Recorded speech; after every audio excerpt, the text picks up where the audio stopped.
പറ നമ്മുടെ കടവ് നമ്മളെ പഴയ നമ്മുടെ ജനാർദ്ദൻ തുടങ്ങിയ കടവിന്റെ രാജാട്ടൻ. പിന്നെ നമ്മളെ എന്ന് പറയണ്ട ദൈനംദിനം പോയിക്കൊണ്ടേയിരിക്കുന്ന ഒരു പിന്നെ നാട് ഇത് ആയിട്ട് നമ്മ കടപ്പുറം ഇങ്ങോട്ടേക്ക് വന്നിട്ട് നമ്മൾ ട്രക്കറിന് പോക്കാണ്. ഇത് ആ ലൊക്കേഷനാണ് ഇപ്പോഴും നമ്മളുള്ളത്.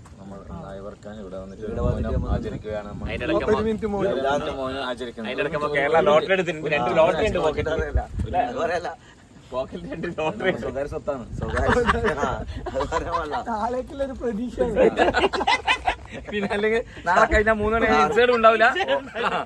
ഒരു പ്രതീക്ഷയാണ്, നാളേക്കുള്ള ജീവിക്കാനുള്ള ഒരു പ്രതീക്ഷയാണ്. ഇവിടുന്ന് നമ്മള് യാത്ര വലിയ പറമ്പിലേക്ക് യാത്രയാണ്. എത്ര കൊല്ലങ്ങളും മഴയും ഇങ്ങനെ എത്രയോ ആൾക്കാരും എത്ര കൊല്ലങ്ങളാണ് ഇദ്ദേഹം യാത്ര ചെയ്തത്. ഇയാള് റിപ്പോർട്ടർ നവാസും ഹാരിസും, ക്യാമറമാൻ നവാസിനോടൊപ്പം ഹാരിസ്.